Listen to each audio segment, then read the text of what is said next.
All right, let's get into underwater photography. So what I've done is I've compiled together some questions my students sort of say to me before they come on my trips. My pictures aren't sharp. I didn't get a good shot on my last trip, which is always a big one. And also my photos are too dark or too bright. Now, a few things I'll go into on the camera settings is if you're already shooting automatic, I want you to try and sort of wean yourself off that style of photography with auto, because underwater is a whole different picture, and cameras really struggle to balance the exposure out underwater. So be mindful of that, and I'll go into a little bit more detail in a minute. But so going into manual will be where I'd like to see you go, and it just takes a bit of practice and getting outside your comfort zone. All right, so some really key points for shooting underwater, and it's sort of always a must, is to keep that shutter speed above 500th of a second.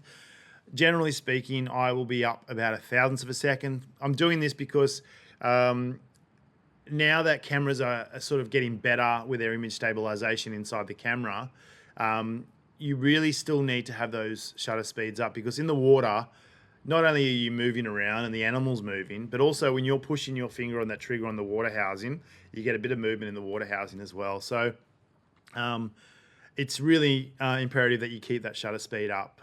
If you're scuba diving, you can sort of get away with it a little bit because you're below that sort of water column that's moving.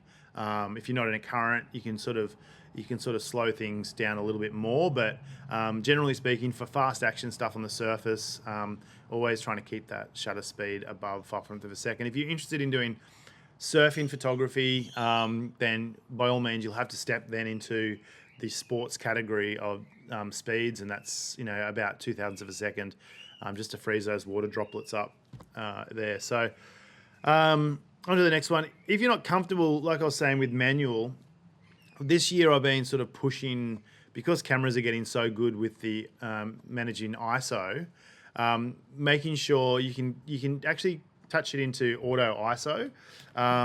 So it's pretty simple. Just getting your camera and then getting onto the ISO part of the settings, and just rolling that up to auto ISO. That's a bit of a shortcut, but it once again, it has its downfalls, and that's, like I said, when you're shooting animals that are down deep in the water column. For instance, this year we had some whales that were below us shooting down. The camera's going to think it's really, really dark, so those ISOs are going to jump through the roof, and you're going to have a really grainy picture and overexposed as well. So it's okay. You can get away with it on the surface. If there's subjects on the surface, auto ISO generally works. So the benefit of going auto ISO rather than fully auto is that you get to choose the shutter speed and the aperture. All right, so I'm going to go into now, or in a minute, about aperture and how important that is underwater, because a lot of people don't realize when they're underwater, obviously things are magnified, but they don't understand the repercussions of having those apertures of, say, f2.8 underwater and what it can do to your photos. So you also want to keep your frame rate. So it's a bit of an overkill. Like I was with the humpback whales, and I was having frame rates of like 15 frames per second, and it's just too much. So I wound that down to between 5 and 10 frames per second. It's really up to what you're shooting. So if you're shooting a sailfish, for instance, in Mexico, it's traveling at 60 kilometers an hour, then you're shooting 20 frames per second if you're using the A1, or if you're using, say, an A7R3, A7R2. You're sort of limited there with the frame rate, but you could probably punch out about 10 to 15 on those sort of A7 or A7. I think A7 V would be doing 15 to 10. So those sort of numbers are a good number to sort of freeze that moment, because it really is that one frame that will be the winner out of those 20 frames or 30 frames that you do catch over that period of time of 3 or 5 seconds. So Keep that in mind and bump that up when you photograph animals moving quickly. Even like a turtle, which I'll show you in a minute, using the frame rate of a higher frame rate will just allow you to have those peak moments where, you know, the pectoral fins will be pointed like a little angel. Like, I'll show you that in a minute, but there's that split second that it's valuable to sort of frame, and you can have an award-winning shot by just having that extra frames per second. So keep that in mind. Another thing is to it's just like sports photography, keeping your focus points on continuous, making sure that camera is always thinking about where the subject is. You know, they're getting so clever now with the AI technology inside and the tracking, and it's just so powerful. So making sure that's on continuous, because if you've got it on single, then it's going to take a frame and then the camera's not going to think again and everything else is going to be out of focus. So just keep that in mind when you're setting the camera up. And back to where we were with the apertures.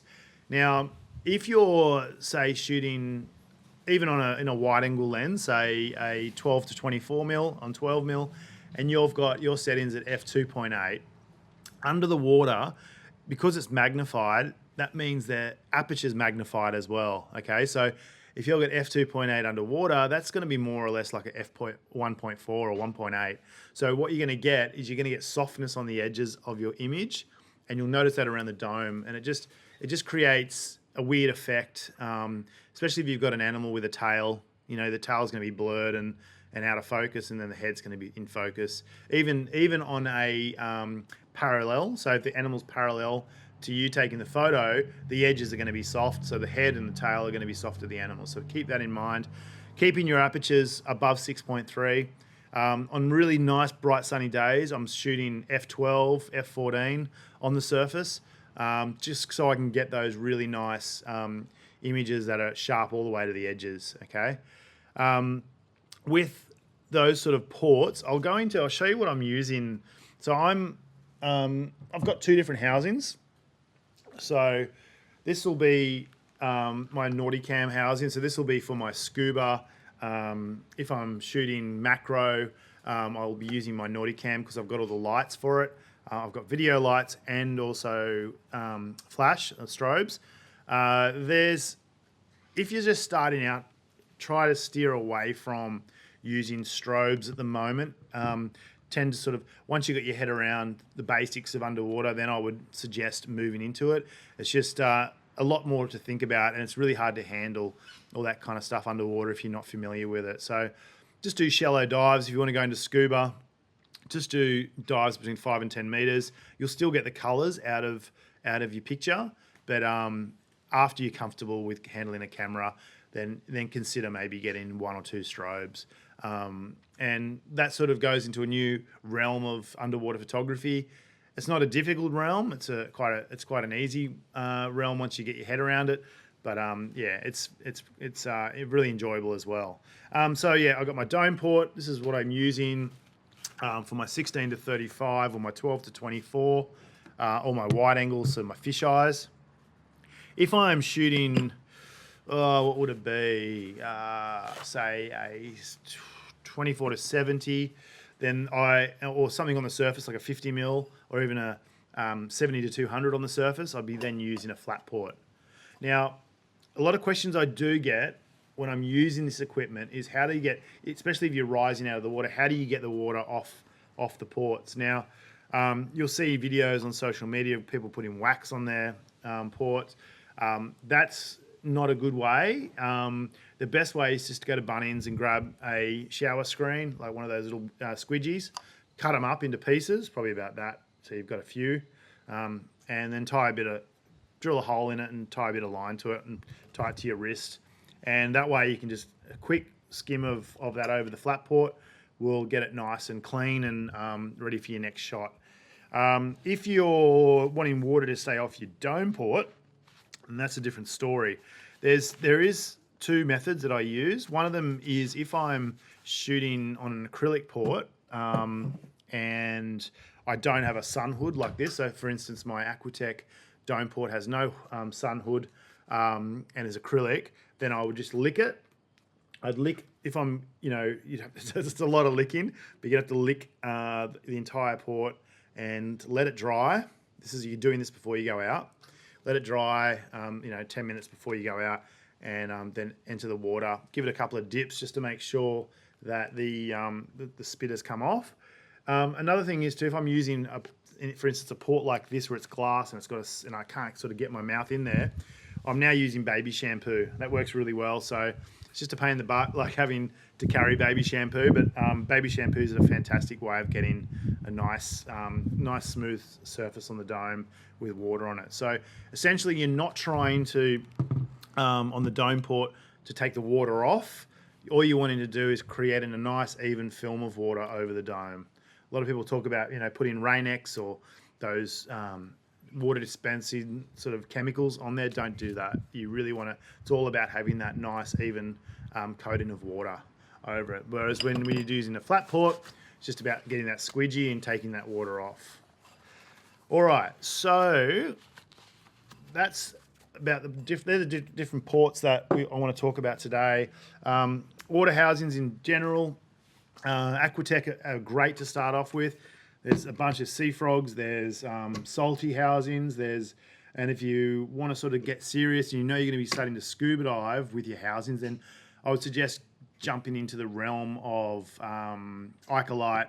Then if you've got a little bit of money, you can go in and purchase the NautiCam. There's a bunch of really good products out there. So I use the Aquatech for free diving. If I'm doing shallow stuff, especially if I'm doing surfing, nothing beats a system like this. But if you're going scuba diving, then I would suggest sort of getting a safety housing like a NautiCam that has a vacuum. You can suck all the air out of it. It has a pressure alarm on there. So you need those sort of residual sort of safety features on that housing. So your $5,000 camera or your $10,000 camera don't flood. Okay. All right.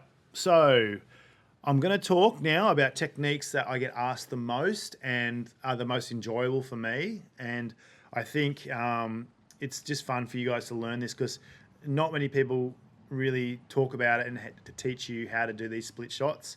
I'll also go into how your images can stand out. So, if you're entering the SonyScene Awards or, Natural History Museums Awards, how do you get your images to stand out? Not just the picture itself, but also the story behind it. Super important.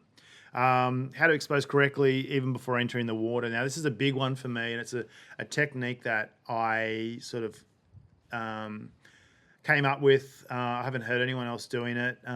So I came up with about 6 years ago, exposing the camera correctly before I jump in off the boat, because I had some instances in Tonga where, we had a heat run. So that's like 10 or so whales chasing a female. And I wanted to make sure that when I hit the water, my camera was ready to go and I didn't have to stuff around with the exposure. So I'll talk to you about that. All right, so the under and over shot. Now, the dome port that I showed you, you really want to be using something like that because anything smaller than, say, 7 inches, it's going to be really difficult for you to get that nice, even line across your image, okay, and have the bottom, say, a turtle underwater and the sky on top. Using the spit technique that I talked about, you can't use a flat port. It just doesn't have the same effect. And you will have to spit on it or use baby shampoo, one or the other.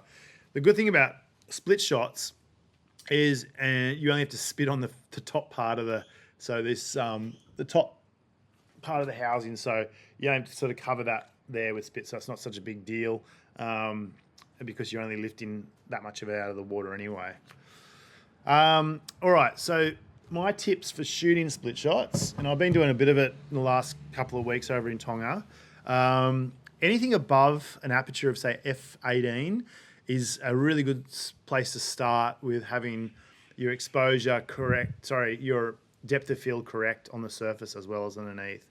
And the other point is too, when you are creating that sort of, you want that balance of the sky and the animal underwater, you have to always make sure that you're photographing, or if your focal point is on that animal, not above, because underneath, like I said, it's magnified. And if you get your focal point on, say, the clouds, it's not going to be in focus under the water. So you got to make sure that your priority is to get your focal point on that animal underwater, and then let the camera at f/18 balance that out above the water. I was shooting f/20. If it's a really nice, bright, sunny day, I'll probably have my ISO, let's say ISO 640. My shutter speed will be around that 1/400 mark, even up to 1/640s. It's a good number too, just to sort of cancel out any of that sort of movement. I'll just try and be as still as possible as well. But yeah, and just having that, and it's also good. It's a bit challenging with a dive housing to be doing these split shots, because you've got a lot of weight there, and it's already hard enough, to lift that housing up, out of the water, and it sort of pushes you under. So if you're looking at doing split shots, you should either get something like this, like the Aquatech, which it's a buoyant sort of housing, or even sort of contemplate thinking about buying like just maybe a pool noodle or something if you've got a dive housing, and just have that resting on it so you can sort of balance that weight out so it doesn't sink you.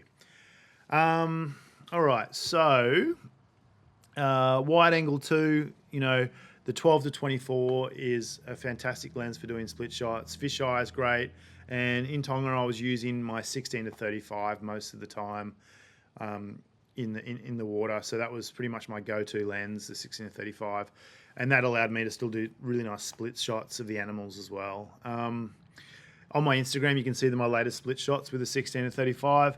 Now for detailed shots, I'm using the 24-70. So I love this lens, not only underwater but on top of the water. The only downfall you have with a telephoto lens underwater is that you need to have super clear water and a lot of ambient light.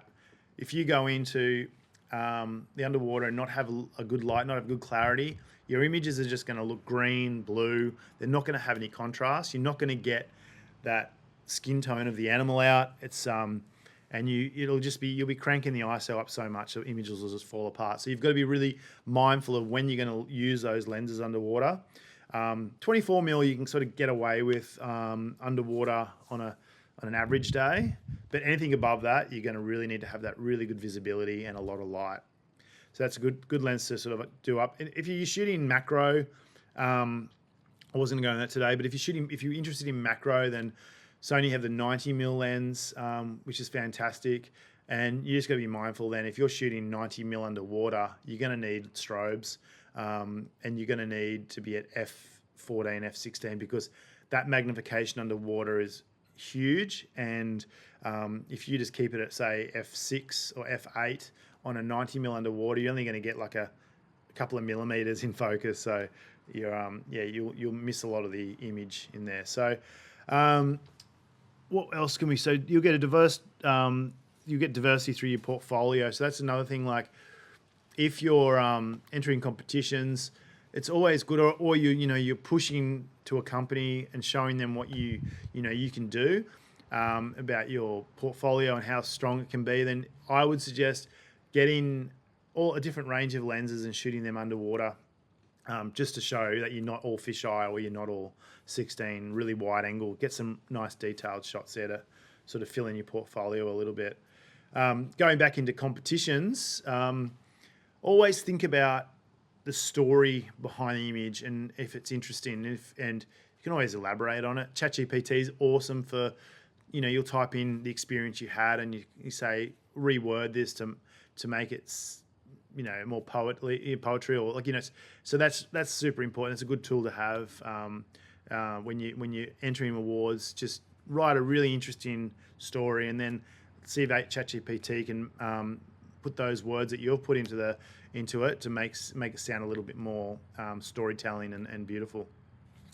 The other thing is so the pre-shooting the camera like I said, is a technique that I've learnt by myself. And what you want to do is, if you're about to jump in the water and you've got something on the surface of the water that is moving quite quickly, and you probably only got that split second to get that shot, what I tend to do is I'll get my camera and I will have it on obviously full manual, and I will look through the viewfinder just before I'm about to jump in. Now, if the sky is completely blown out, and a little bit of the water surface is blown out as well, but the water closest to you is still blue, then you're going to get that pretty much perfect underwater. You'll only have to, if you have to move it, you only have to move it 1 or 2 stops. It's not going to be a big deal. So once again, the sky's got to be completely overexposed, and you'll see a little bit of water in the far you sort of looking over the horizon. You'll see a little bit of the water on the horizon is a little bit blue tingy, and then the rest of the water coming up to your legs is blue. So that'll give you a good starting point when you're jumping in the water there, and looking at and trying to get that shot as quick as possible. It's always just handy. I mean, even if things aren't moving quickly, it's still nice to have that. Sometimes if I've got time, then and I'm swimming with a group of people, or say if I'm by myself, I'll turn back to the boat and have a look at what the boat looks like. Is the boat exposed properly? What are the colors like? I always do a test dummy shot on the motors or something just to see how my focus points are working. That's always a good tip. What else? Also, another thing to do if you're new to underwater photography is making sure that your housing's completely sealed up. You don't want to have a leak underwater. I've had it so many times with my students, not checking their gaskets all around here, the seals, if they're clean, not checking to see if they've got their, this cap down properly, just simple stuff like that. Because when you're in that sort of adrenaline's going, you're like, I want to jump in the water. Just making sure you go over these things over and over and over again, making sure your ports are done up nice and tight, and making sure your O-rings are all clean and there's no pinches or there's no hairs or anything along there as well, which is an important thing too. The maintenance of it, making sure that you wash the housing with fresh water. If I've had a big week of work underwater, then I'll not only wash it, but I'll chuck some soap on there as well and give it a bit of a wash with some baby shampoo or anything like that.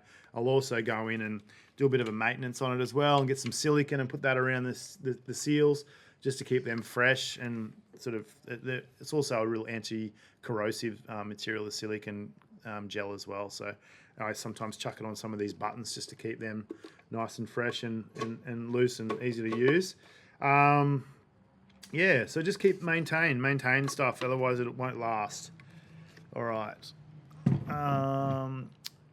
The other thing too, I tell my students, if they get a new camera, say you've been using the RX models, you've been using a Canon camera or a Nikon camera, and you've just rolled over to Sony, I do suggest that you try and get your camera and just close your eyes and try and guess. What I do, I'll just start, or what I tell my students, I'll get them to say start on, say 1,000th of a second, f2.8, so easy starting point, and then close your eyes and then sort of just move and try and work out what you're doing, what settings are there. So, I'm probably f6 or f5, yep, and I've wound it down. So just by practicing shortcuts, C3, because C3 for me is my ISO. And then those sort of things are just imperative to becoming a better photographer.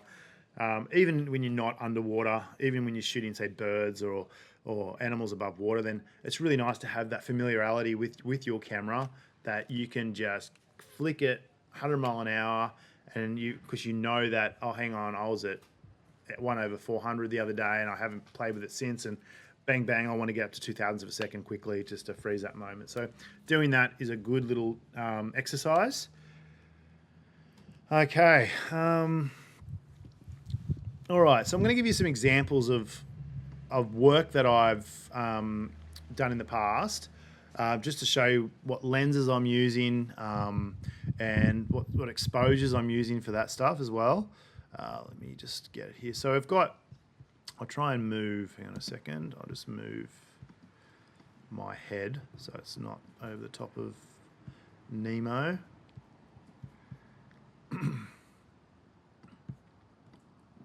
Down there we go. All right, so I've got this one here of the clownfish sticking its head out of the water. Now this one was shot on the barrier reef, and there was no lights, there was no strobes or anything like that. It was just sitting on top of a bommy, and it's a large coral head. Close to the surface, I'd say 2 meters under the surface. And for this instance, I had the 24-70 on, and I was at about 50 mil on this one. Now, there's a lot of light coming down, and I also had it on like 15 frames per second because these animals move so quickly. They're very shy. So for me to get that one shot of it looking straight at the camera was super special, and and just having that high frame rate as well made it possible. I'd also would have had my shutter speed on like 1,000th of a second as well. Let's say f6.3 for that one. And moving across to emergent. So over here with the whale sticking its head out of water, that's a classic split shot that I've done. I did that in 2014, and that was shot on a fisheye lens. And once again, that was at f/18 at 1/640, and ISO would have been almost 800. Even on a nice clear day, there was a lot of deep blue water there, and I just wanted to get that exposure correct. It was probably a little bit overexposed when I brought it into Photoshop, but I was able to bring down the exposure on the surface, which I'll show you how I do. The whale looking at me just there is a 24-70 shot, and that was probably at 70 mil. Generally, shots like this are only possible if you have a curious humpback whale. So generally speaking, it'll be a juvenile humpback, and they get really close to you. And yeah, it's pretty amazing. You can get those sort of distances from those animals. Now going into that turtle shot, you can see with its looking, I'm on top of it, looking straight down on it, not the other one. There's a classic instance where high frame rate will give you that beautiful composition of that animal. So just having those little pecks out there, nice and straight, and really nice angelic sort of look. Shell wise, yeah, that was clear. I was right to the surface. It was at Lady Elliot Island, so the water visibility was amazing. Now onto the split shot. Once again, f/18 to f/20. Spat on that one. That was on an acrylic dome port in the Aquatech. That was on the A7R2.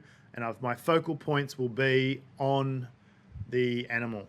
All right, so keep that in mind. Sometimes you'll get a bit of watershed on top. Don't worry about it. Sometimes it adds to a nice effect. Sometimes you're not going to get that real clear top surface, but you do as much as you can. All right, over the next one. So this is the split shot again, just in more detail. Now, there we've got, so what I generally do on this, for instance, on this one, I probably would have cropped in a little bit as well, just to bring my subject a little bit closer. The advantages of having these high resolution cameras these days is you can crop in without losing much information at all. So that's always a benefit, especially when you're shooting fisheye and 16 or 12 mil. You got that flexibility because not everything's going to be super close to you. Yeah, and I'll show you. I've actually got one of my split shots in Lightroom that I'm going to show you how I go through that whole editing process, which will be quite interesting. Here's another one of a whale coming towards me, and you can see there's a lot of frozen water up there, so I would have had my shutter almost 1,000th of a second there. A very dark sort of area underwater. Once again, f/18. When you're doing these split shots as well, your white balance is super important. So shooting raw, making sure that your camera is set in raw so you can adjust those white balance values when you jump into Photoshop or Lightroom. So keeping that in mind, because if you come in and you do a color correction, which I'll show you how to do in a minute, you will get a lot of magenta in the sky because there's less magenta in the water than there is in the sky because the water starts taking the reds out instantaneously. So you'll see that. Another one, emergent, so another split shot, which you saw earlier, which is one of my favorite techniques. Like I said, there's a calf coming towards me. It's on its mother's nose. This one here, I noticed too, there's a bit of movement in the fin of the peck of the whale. So the shutter speed might have been a bit slow on this one. I was battling with the clouds coming over, and that's always another challenge, is to, you know, be watching your exposure, because generally speaking, when you're in these tropics, you'll get those cloud movements over. So be aware of that. If you're happy with your shutter speed, you might want to then start moving your ISO, not your shutter speed, and just increasing those values if things get a bit darker underwater. Now this one here is Lady Elliot Island. This is a group of GTs, school of GTs, and I've just sort of dove down on top of them. They start spiraling when they feel threatened. So you just dive down, and that one there's on a nice wide angle at 12 mil. Just sort of pulls you in, and it's nice to frame something up where you've got something that draws your eye into the middle of your image as well. So yeah, definitely fun, the wide angles. Another wide angle shot. So I'm looking at a point of difference, like this turtle eclipsing the water surface. So always, most of my stuff's on freediving. I rarely scuba. I find my interaction between animals much more, you know, appealing for them, I guess, because I don't have the bubbles coming out of my face. So they are a little bit more relaxed. They think I'm one of them.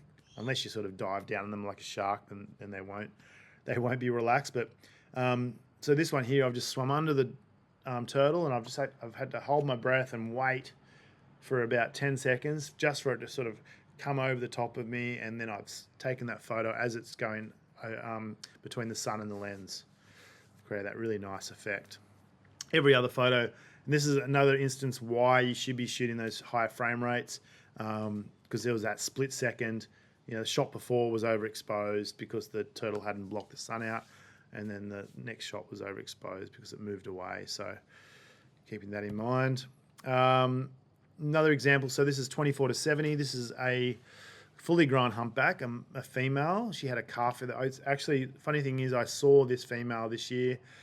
This was taken 4 years ago, and it was classic. My guide, Mully, said, "Oh my God, did you notice her, Craig?" And I'm like, yeah, her characteristics were familiar. Her behaviour was something that I've been exposed to before. And he goes, "Oh, that's the whale that we had. We had the remora going over its head." So it's amazing to see. She had a calf. So she had a calf in this, and she had a calf this year. So it's lovely to see that that happen. So yeah, this one, 24-70, shutter speed would have been a thousandth of a second. She's right near the surface there. So I've got as much light as I can. The water was crystal clear, and you get that sort of clarity, and that you can see when you can see when you're using 24-70. It takes your images into a new realm of your portraiture. You're doing more of a portrait of those animals underwater. So that's once again mixing that portfolio up a little bit too. There's the turtle again. So yeah, exposed well. I was happy with that. That would have been F8. This one here of shark coming across the shallows up in the barrier reef. I guess I've given you this one as an example because I really enjoy shooting ocean photography when it's dead calm, when there's not a breath of wind, and you get some really cool reflections off the surface. Also, with no wind comes a little bit better visibility as well, so all the particles are sort of settled. So having that sort of reflection off the surface really gives it another dimension as well. So keeping that in mind. That was shot in the 16-35. No light. So this one here is a black and white. I might show you today, if we've got time, we should have, how I do this black and white feature. So it's a pretty simple technique. Just making sure you're shooting raw. But this one here was shot on the 16-35, and that was probably at 35 mil, because I wanted to sort of get that full frame of the leopard shark. Looking at the symmetrical component of your image as well. So I tend to, when I'm taking my underwater photos, I really enjoy looking at a symmetrical image that can sort of be hung, say, vertically as well as horizontally. So having something that looks like a piece of art on the wall is always super appealing for me. All right, so we'll get into, I'll just move my head over so we can see so my color looks wrong, which is generally a big thing for underwater photographers. How can I remove that spot? So I'll go into spot removal, and it's being like this technology that they're using now in Lightroom and Photoshop is just blowing my mind with generative fill and taking stuff out. It's just becoming better and better and easier and easier. How do I edit just the subject? So I'm going to talk about masking and going to black and white as well. All right, so let me just move my head again.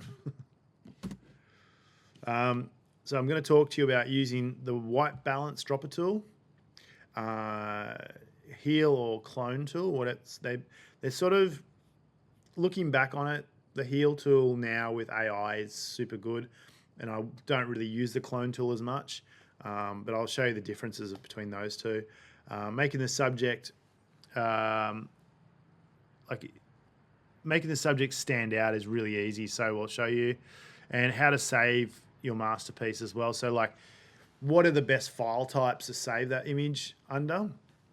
Because a lot of my stuff, if I've got a key image that I want to print and I want it to be a part of my portfolio in my print catalog, then I'll save it as a TIFF file, but I'll show you how I do that, and why I do that as well. All right. Craig, would you be able to go through your workflow in general? Yeah, I can. If I wish I had enough time for me to do that, but yeah, I can show you how I open things up. So it's a bit difficult because I've loaded Lightroom, but what we'll do, what I generally do is I put say I'm in Tonga and I've had a day out on the water and I've got 1,000 photos, and I want to go through and cull them and work out which ones I'm going to work on. I'll open up Bridge. If you haven't got Bridge, you can do it in Lightroom, but Lightroom is a bit clunkier and data heavy. Bridge is a really fast sort of platform for me because I can just do 5-star, 5-star, 5-star. So I'll go through 100 mile an hour and I'll go Command 5-star, Command 5-star, Command 5-star on the images that are really standing out to me. Once I've done that, I will go through and look at all my 5 stars and make them I'll move them to a different folder and make them all 0 stars, all the 5 stars. Then I'll go through and go through a little bit more detail about, okay, why is that one not as good as the other one? So I give that a 5-star, and then you'll see that some that are missing focal points, that as well. So Bridge is a really good platform to be doing that. And then once I've done that, I'll then create that folder on my desktop. And if I'm doing like a batch of images, say I've just shot a wedding or, I've done a commercial and they want, say, a example of 20, 30 images, and I'll chuck that in Lightroom and then do I'll just duplicate all the settings throughout all the images, especially if they're shot in sequence. That's sort of a more broader commercial technique. If I'm got an animal that I've photographed and this is that one shot that really stands out, then I'll be going through Photoshop. But today I'll show you Lightroom, which is the engine's pretty much the same, especially in the raw part of it. So just creating those adjustments in raw. I'll just show you. So I'll just pull up image, and then once I do that, I'll show you the end result of my workflow, how I save it and where I save it. As well. So I'll just open up Lightroom.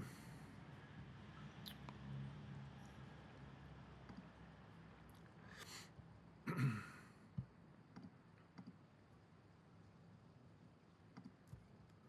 move that to the top. Open Lightroom, there it is.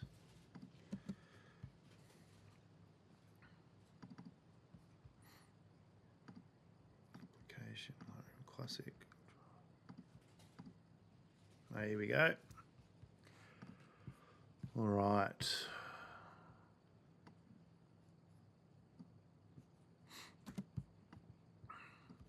make that a little bit bigger.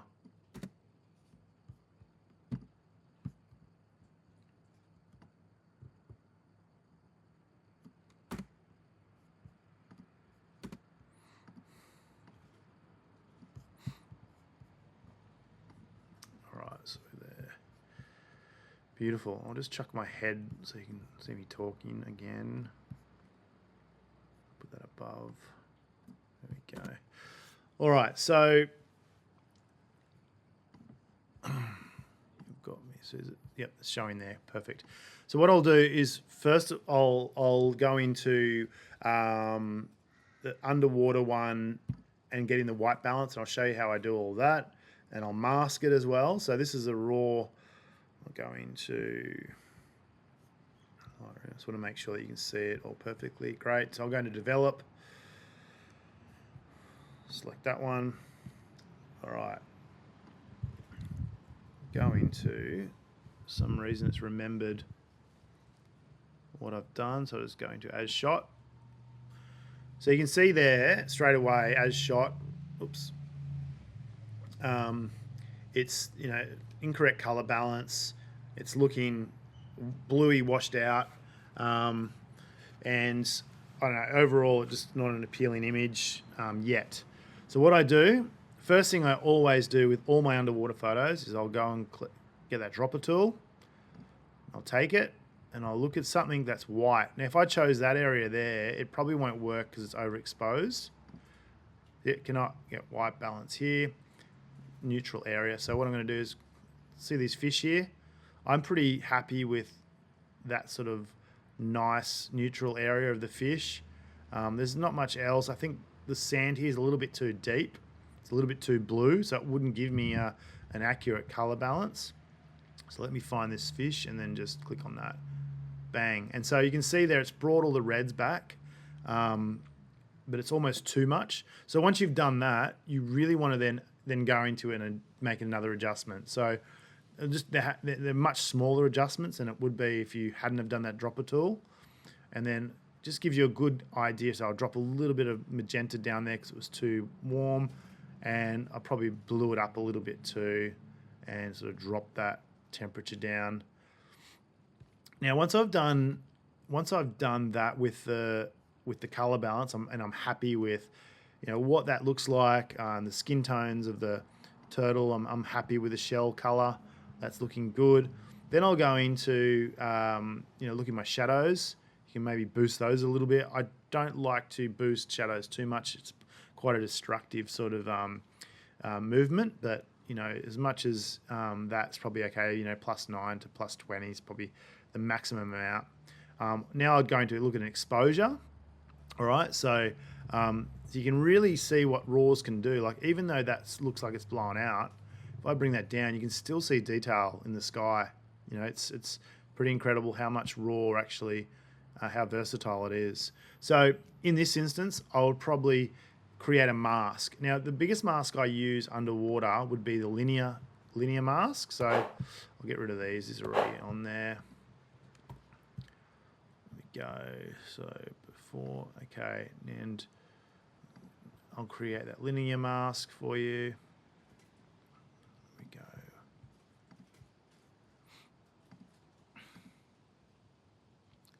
No mask. Where is it?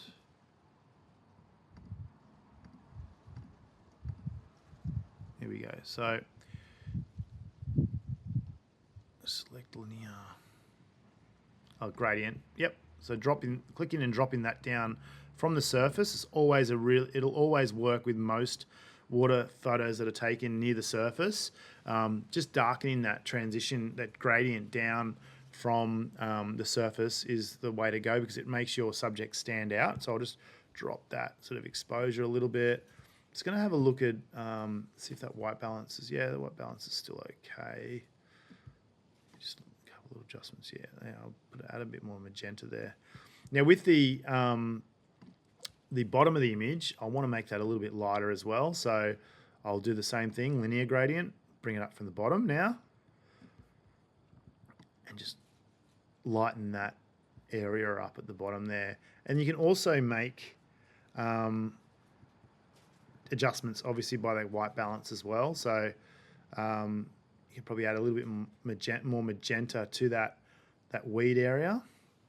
Now, jumping onto the turtle, you can adjust the turtle as well. So it's really powerful now. I'll just get rid of that mask there. It's really powerful with selecting masks in Photoshop and Lightroom.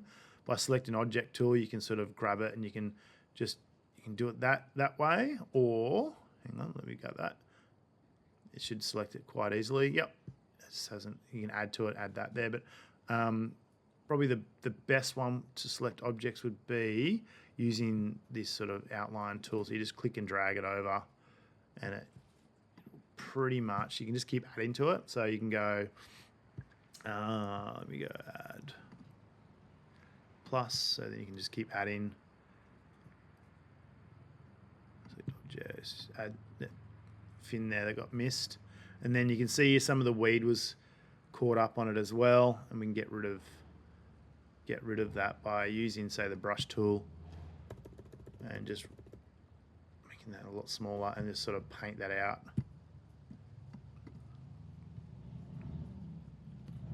Come on. Oh, it's on, flows down. Hang on, there we go. Yeah, and just sort of painting that out. Then that way we can make really nice adjustments just to my subject. You can add also, really good thing too, when you're adding that sort of adjustments to subjects, add a bit of clarity too. That really makes your subject stand out. So clarity is a really good one to work on when you're just selecting the animal and you want that animal to really punch out. All right, so once I've done that, I'm happy with that sort of that outcome. Everything's on there pretty good. I could spend more time on it, but honestly, as long as my color balance is right, exposure's looking good, then I'll set that aside now and do more of a finer tuning of it later down the track. All right, so going to this one here, a whale coming towards me. Now, with this particular image, this was shot on probably A7R3, so it's got a lot of resolution. So already I feel like I need to bring that in. All right, so I'll bring that in, crop it into what I want. Then I'll go in like I did before, grab the dropper tool. And on the white part of there, we could do the white part of the whale there.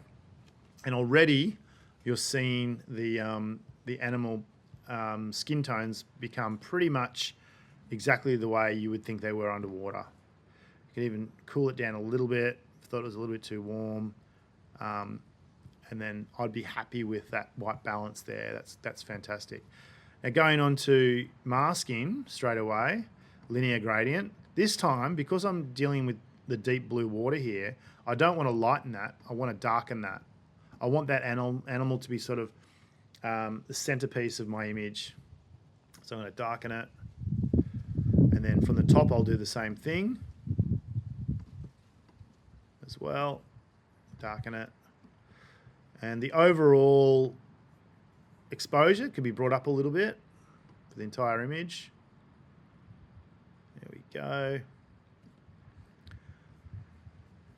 Now, grabbing that mask again. Select, so I'll go select objects, draw around it, select the whale. So this is a bit of a quick way of doing it. And then getting the clarity tool there and just bringing that up. And that just gives you a bit more sharpness, a bit more clarity through the animal. So generally speaking, that's as basic as that is. That's pretty much all you want to be doing for natural history images. Like I see a lot of images of animals underwater just edited too much, and it doesn't represent what it's like in real life. It's like landscape images, you can get away with it a little bit, because there's a lot of people doing composite stuff on landscape. So, most landscape images are overdone anyway with colors and saturations and all that kind of thing. So underwater, it's a little bit easier than doing landscape editing, but I think it's a more beautiful way of doing things. Now, if, like I touched on before, if you want to do a black and white photo, say that shark one that I showed you earlier with the black water, it's a real simple process. I'll do it on this whale one here because we've got enough sort of lighter tones in the whale to really make it stand out. So I'll go in, just pretend I've just got this image, I'll open it up and then I'll go straight into the black and white tool here. Click on that, and then we've already got a really good contrast already, but if I want to, really drop those blacks and make that animal stand out, then you jump into here, what we call the black and white mixer. So this is all the colors in the image before you press that black and white tool up the top there. So you've got all the purples still in there, you've got the magentas still in there, and the blues and the aquas. The green, yellows, there's not much of those colours under the water. So if I go in and just drop those blues down, you'll see already that we're getting that animal really stand out. You can go in, purples will be in the deeper part of the water, the magentas will be there, but generally speaking, the blues will be in there. Now, the aquas will generally be on the skin of the animal, so you can see there on the bubbles, so that sort of like lighter blue. Now, if I go to myself, okay, well, I've dropped that blue right down. It's still not bright enough for me. I'll just zoom in here. You know, I go, oh, well, you know, I'm like, honestly, I'm happy with the way it's turned out already. I don't need to do this, but this is for instance. If I did that, then what you can do is you can go into the temperature and tint tool here. And then if you change these values, that'll change how much blue obviously is in the photo and how much magenta. So you'll see this darken and lighten. All right. So you can do that if you want to sort of make it go a little bit deeper into the deeper blues, if that's what you're after. It's always a good little technique to use. So that's a really good way of making your black and white images stand out underwater. Try dropping those blue mixer bars and you'll be fine. Now, if I was to, like I said, with my workflow, so generally speaking, my workflow wouldn't be out of Lightroom, it'd be out of Photoshop, but that doesn't matter because they both save the same way. So I would go, well, you know what, I'm going to get this image and I want this to be a part of my portfolio in my print folder on my disk drive. So I've got multiple storage units. So generally speaking, I'll mirror my drive. So I've got the Lacy Big Dock Pro, and that will mirror. I've got two, say, 10 terabyte drives sitting on top of each other, and they're mirroring off each other all the time. So I've got a double backup. Now, I will create a folder, prints 2025, and that's not just that year. That'll be from 2025 to 2010. So I've got a lot of images in this print folder, and I'll just keep adding to it over time. But so if I was going to do that, I would go into export. Okay, create a custom name for the image. So I'd call this one follow. And sometimes I will look back. This image here is from 2014. I'll look at it and I might even go back to this image in a few years and then do another edit. As these programs get smarter and smarter, and as I'm sort of learning as well as I keep editing, I'll go back to old photos and go, well, you know, maybe I could do a better job now, so I give it a shot. Also, you know, there's AI technology now with sharpening. So some of those shots that I didn't delete from the past that are out of focus a little bit, like, you know, the maybe the back half of the animal was in focus, but the head wasn't. I can go back now and use these AI tools to bring the sharpness back in the head of the animal or into the tail, whatever you want. So I go follow. I just asked which one you used for that. Is that type? Yeah, well, that's the thing. Like, they're getting pretty clever now. Lightroom's got a AI version of the denoise and the sharpen. So I use the sharpen. Where is it here? Let me just pull it up. A second. I'll just cancel that for a sec. So I'll go into edit in Topaz. So the Topaz Sharpen AIs, I was introduced that 2 years ago, and that's been great. It can over sharpen things, so you've got to really refine how you use it. But yeah, then these guys now, like Lightroom, have a fantastic sharpening. Let me go here. So yeah, you can denoise it really well. But yeah, sharpening on, it must be Photoshop that has Photoshop has a better platform to sharpen. But just get the AI denoise from the program that I just spoke to you about. That one's Topaz. They're great. They're only $100, I think, and you've got it for life. And they keep updating it as well, which is awesome. So use that. So if I was to export that now, export, go in, custom text, follow, underscore. So I'll go underscore, re-edit 2025, and I would go, because this image now, once I export it as TIFF, you can then move it around. So say I get a customer that wants a meter by 67 print, I can just go in and move that around, because I know that image is not a JPEG and it won't fall apart if I try and blow it up. So having that as a TIFF will save that part of it. So you're going down here and create TIFF, compression, none, you don't want any. Maximum, I'd go 16 bits of components, so that's the maximum amount of color depth you have through it. And then don't resize it, keep it at 300 DPI, or pixels PPI, whatever you want it to call it. Nothing perfect. And then I will export that to print, export, and that'll go to my desktop. That'll sit there, and then that'll sit there as a folder for me to come back on and maybe do a little bit more work on. Okay, so it's a pretty simple way of doing it. With like I spoke about, getting any sort of marks or dust or anything out of your images, it's super easy, especially with the AI part of Lightroom now, which I'll show you. So I'll go into, there we go. Yep, using generative AI. So you can see there I've got, I'll make sure that's all clear for you on the screen. And then using that tool to say, get rid of, say, a fish. You can really go crazy on this stuff now with the AI in there. You can just balance everything up around where you've taken that fish out or whatever.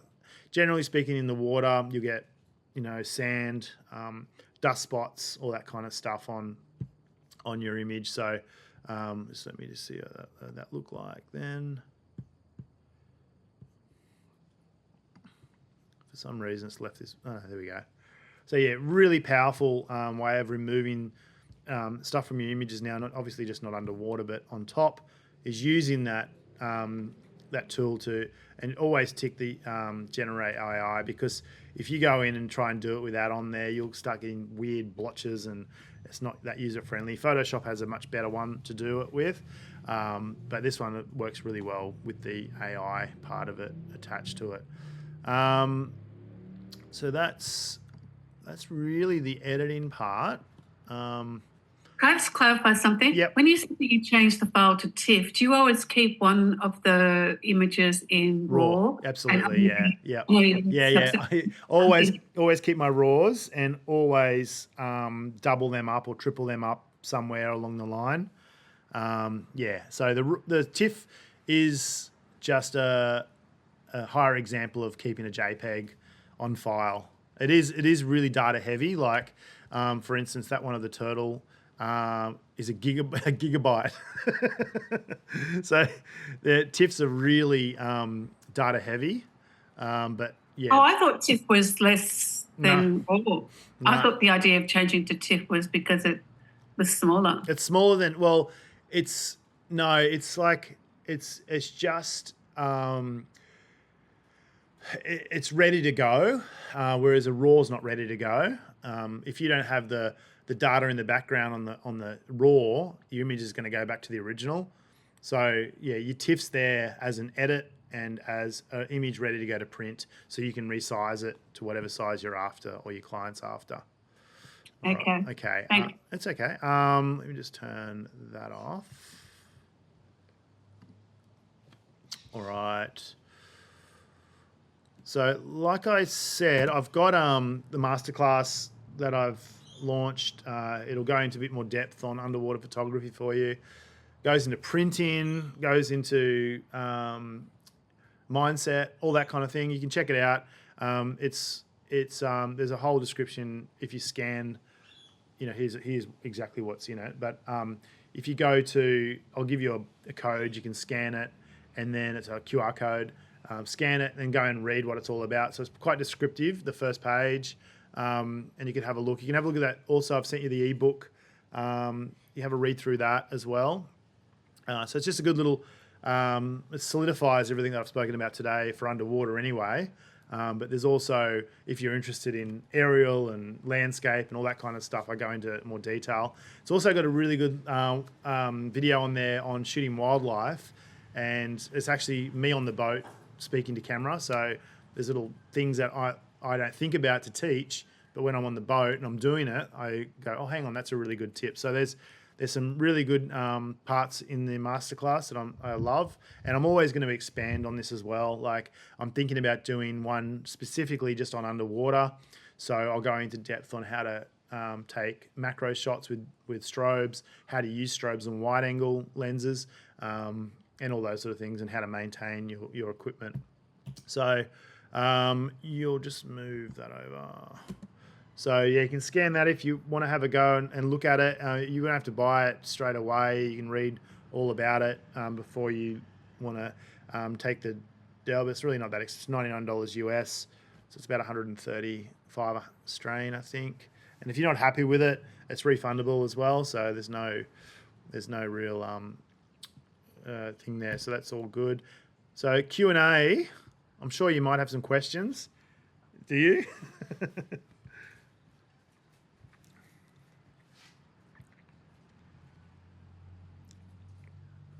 Any questions?